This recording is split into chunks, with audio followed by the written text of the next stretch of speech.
Well, I'm gonna start working on the old Td9 here. I think in this episode we're gonna get the fuel tank and the fenders all off, and then we get access to the steering clutches in it. So let's see how bad this is. Start with the fuel tank here and the fenders. I have to get all this off to make access to the fenders or to the steering clutches. There's a large plate underneath here with these control arms.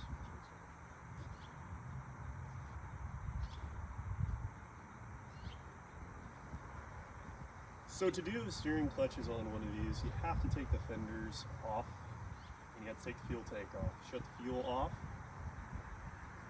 And there's a large plate right here. That's your access to the steering clutches. Everything on a Td9 comes out from the top, unlike some of the other tractors like D2s and Al Schauber's M crawlers, like my grandfather's tractor I'll be doing here shortly. So with this one, I have to take the fenders off first. I usually take the fuel tank and the fenders all off as one. There's a fuel line I have to take off or shut off, and then a return line, both of which I have to break loose, and they're going to go with the tractor, or with the tractor and stay on the machine, not with the fenders. At least that's what I'm thinking. That's what I did with the Td14 and the Td18. I did a Td18 video before, so I'm not 100% positive with this one. So I'm going to continue working on it. I have a bunch of bolts that I'm going to take off along the side right in here. There's several 3/4 inch heads on them, and then there's some with 9/16. Not too many. There's a lot less hardware on this one that I've noticed than the Td14 and the Td18. So hopefully it goes by a little bit quicker. So I'm going to get to work on it. Alrighty, well, I was able to break these two loose here. And we have two more right here on this bracket that we have to break loose. It connects the fenders and this little sheet metal piece to the firewall. So they look like 3/4 inch heads, 1/2 inch bolts. Should be able to break them loose, I hope. There we go. These ones looked a lot easier than the ones on the Td18 and on the Td14. They had nuts on the inside, they were welded. So either somebody's been in here or something, quite positive.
There we go. And just like that, all the bolts on this side, I think they're all loose over here now. Yeah, it sure looks like it. Perfect. So now we're going to go over to the other side, break the fuel line loose, and up inside here, there's some bolts all along this angle iron on both sides. And once we get all that off, then we could lift this whole assembly off. I'm trying to be careful with all the original wiring. Everything is very original on this tractor. I'm gonna take the battery cable off with the fuel tank. That's all gonna go with it. And we'll go from there. And really the only thing left back here is the fuel lines. I already have the fuel shut off. So I'm going to break the return line and break the other line here, the main line. So only thing left. So the only thing left on the rear of the tractor is the main line, main fuel line, and the return line. break them off at the tractor. And I think this one I'm gonna break off at the fuel tank, just because it's easier. And more than likely this line's gonna break, and there's some sort of weird fine thread pipe that I couldn't quite figure out at Napa. Didn't really look into it super hard, but more than likely they're gonna break here in a little while, just because of their age. And I had to replace the one on the TD18. Let me see if I get the right wrench.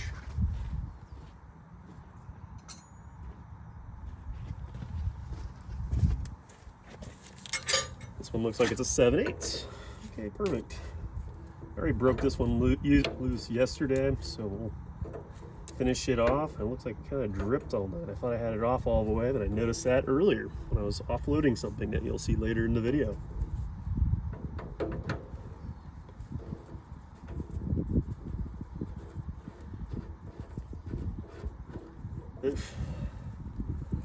Alrighty, got that off. And let's see here, it should be a 5/8, nope, 11/16. Maybe bigger. So here, 11/16. Perfect.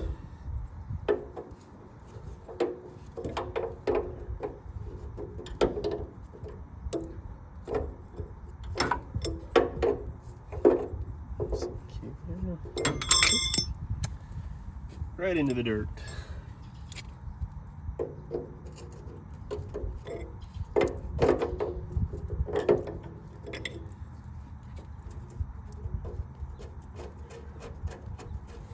Right. Oh, yeah. Alrighty, so that's all done. So now I think all we have are the 3/8 bolts up on top that hold the fuel tank in, and we'll lift it up and get it out of the way. So I ended up taking the return line fitting off, and now I'm just kind of draining that old diesel out. And I didn't capture a lot of it, but I'm attempting to capture the rest of it. Definitely don't want to run it through this tractor anymore. But while we're waiting, and I got the forklift all set up, you might see some green parts right here. Well, that goes to this. This is a 1954, I believe, John Deere R with the pony start. And it's serial number 17,745. And I just got this thing, had it delivered. My buddy Tanner found it. It was in a horde of John Deeres. I had told him I was looking for a John Deere R. I found this one.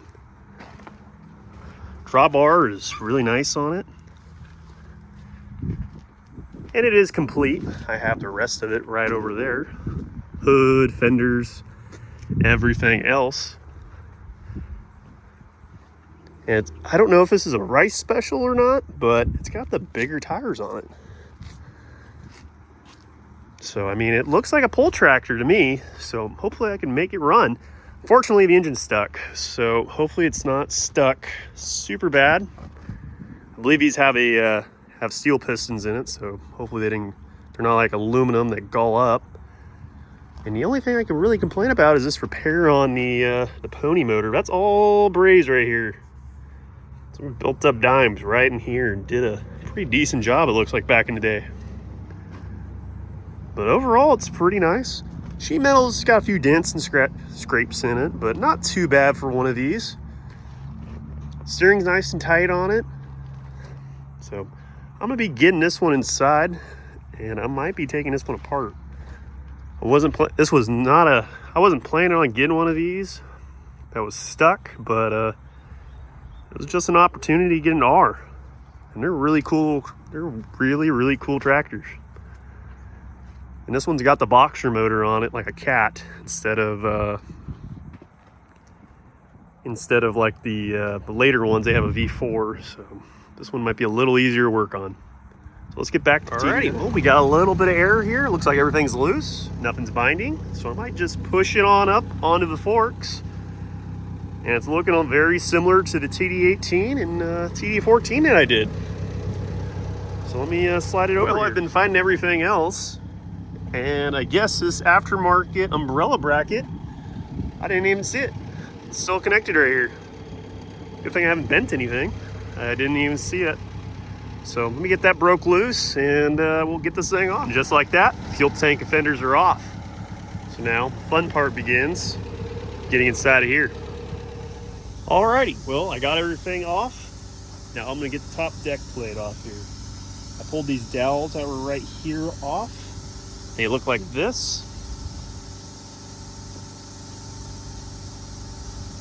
They look like these. This one was right here, and the other one was over here. They both have nuts on them. I just wiggle them back and forth with a crescent, and then once I know they're loose, then I pop them upwards. Makes it really easy. I didn't put them back on the TD14 and TD18. Some have already been in there. These had 3/4 inch, 1/2 inch bolts with 3/4 inch heads. And I just broke all these loose. Now I'm going to get these steering control arms off.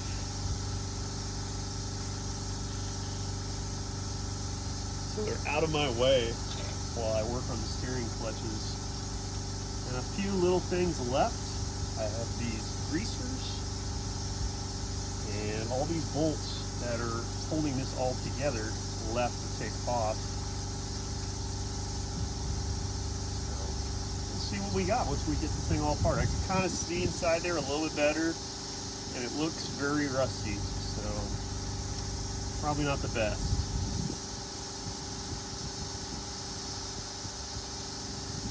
Alright, this is just a big dowel.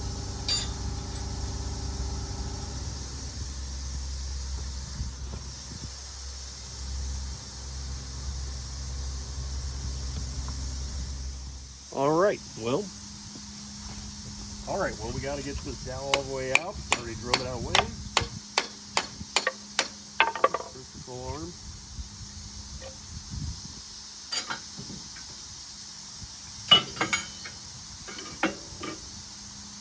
Second one out.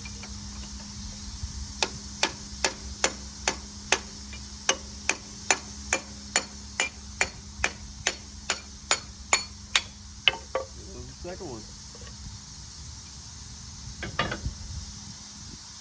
Cool spring retainers.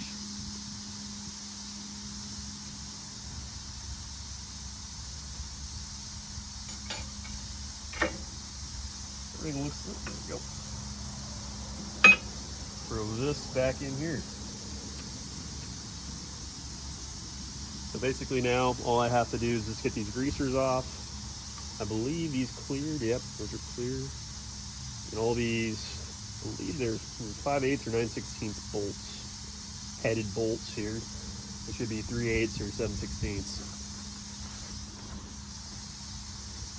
So let's get all these out of the way first.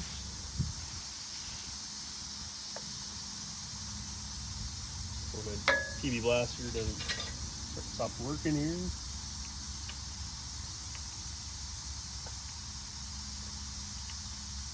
These are usually pretty nice. They have I believe these have a stopper on them, the bolt on the inside, so they don't fall all the way through.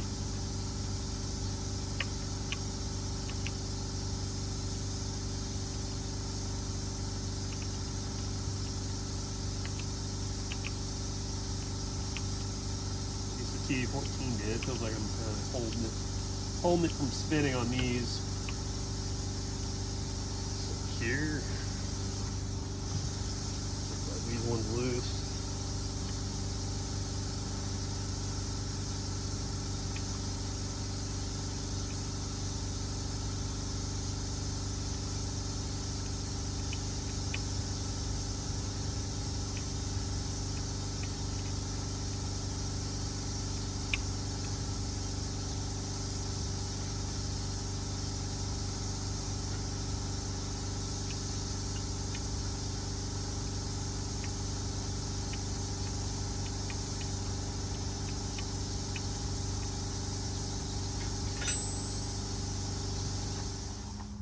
So I just got the last of the these greaser bolts out. And I'm guessing this thing is very original. Like, it's got the IH bolts on it. This one looks like it might have been a replacement, maybe a factory one. You can always tell the original IH bolts because they have a little dot right on the top. All these are all IH bolts, so maybe this thing's never been apart. I don't know. Everything else is looking very original on it, so it might not. It doesn't surprise me that it could be very original. It could maybe be the first time it's ever been apart. So get all the rest of these off. Those are all 5/8, huh? All 5/8. All right, well, let me get all this off.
So it was a little ate up from the battery, so you know, it always makes for a little bit of fun here.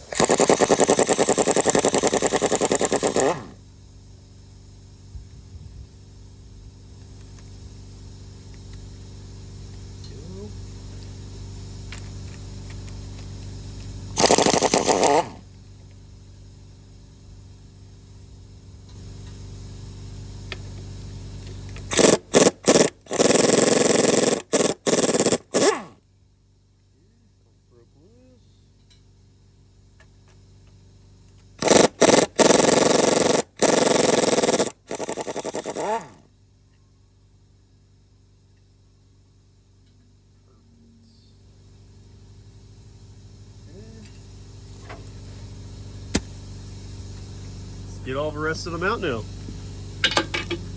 Well, I'm kind of running out of daylight here. I can't quite get these steering forks off. There's a little bushing on the top. I'm gonna have to do a little research. The book doesn't show how to take them off. It just says lift them off. That's how the TD14 and TD18 was. So I'm gonna have to do a little research, maybe make a Facebook post and see what's going on. As always, I hope you guys enjoyed this video. This is gonna be part 1 of it. The second part's gonna be me getting the clutches out once I figure this fork issue out here. So I hope you guys enjoyed the video. And as always, please like and subscribe. Thank you.